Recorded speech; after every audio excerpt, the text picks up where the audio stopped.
എൻ്റെ പേര് ആർത്തിയാത്. ഞാൻ കൊല്ലം സ്വദേശിയാണ്. ഞാൻ ബിടെക് സിവിൽ എഞ്ചിനീയറിംഗ് ഗ്രാജുവേറ്റ് ആണ്. ഞാൻ ഇവിടെ RFSൽ RFSൽ ജോയിൻ ചെയ്തത് BSSൻ്റെ ഗവൺമെൻറ് ഓഫ് ഇന്ത്യ നടത്തുന്ന 1 ഇയർ ഡിപ്ലോമ കോഴ്സിനാണ് ജോയിൻ ചെയ്തേക്കുന്നത്. RFSൽ ജോയിൻ ചെയ്യാൻ one of the most important reasons എന്താണെന്ന് വെച്ചാൽ, ബാക്കി ഇൻസ്റ്റിറ്റ്യൂട്ടിൽ നിന്ന് നമ്മൾ RFSനെ കമ്പയർ ചെയ്യുമ്പോൾ ബാക്കി ഇൻസ്റ്റിറ്റ്യൂട്ട് സോഫ്റ്റ്വെയർ സെഷൻസ് മാത്രം ഫോക്കസ് ചെയ്തിട്ടാണ് അവരുടെ കോഴ്സും പ്രോഗ്രാംസ് എല്ലാം ഡിപ്പെൻഡ് ചെയ്യുന്നത്. പക്ഷേ RFSൽ നമ്മുടെ ഓൺസൈറ്റ് ആയിട്ടുള്ള കുറേ സെഷൻസ്, പ്രാക്ടിക്കലായിട്ടുള്ള കുറേ പ്രോഗ്രാംസും ഉണ്ട്.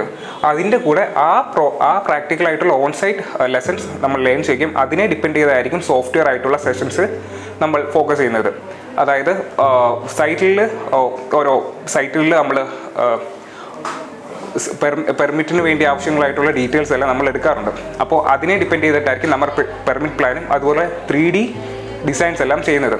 ഞാനിവിടെ എനിക്ക് മോസ്റ്റ്ലി 2 വീക്സോളമാണ് ബാക്കി കോഴ്സ് കംപ്ലീറ്റ് ചെയ്യാനുള്ളത്. ഇത്രയും ഈ പ്രോഗ്രാമിൻ്റെ ഇടയിൽ ഞാൻ പെർമിറ്റ് പ്ലാൻ മൊത്തത്തിൽ കംപ്ലീറ്റ് ചെയ്യാനും മൊത്തത്തിൽ ഒരു പെർമിറ്റ് പ്ലാൻ സെറ്റ് ഔട്ട് ചെയ്യാനും ഇനി 2 വീക്സോളമാണ് എനിക്ക് ഈ പ്രോഗ്രാം തീരാൻ പോകുന്നത്. 2 വീക്സിനുള്ളിൽ എൻ്റെ ഈ പ്രോഗ്രാം തീരും.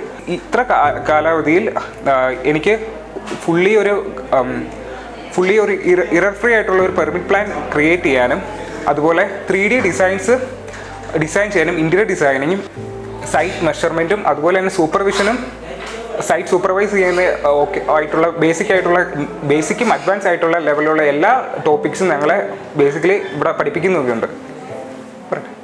ആസ് എ ബിടെക് ഗ്രാജുവേറ്റ് എനിക്ക് പറയാൻ പറ്റും, ഒരു സിവിൽ എഞ്ചിനീയറിന് ആവശ്യമുള്ള എല്ലാ പ്രാക്ടിക്കലായിട്ടുള്ള നോളജും നമുക്ക് രാജധാനിയിൽ നിന്ന് കിട്ടുന്നതായിരിക്കും.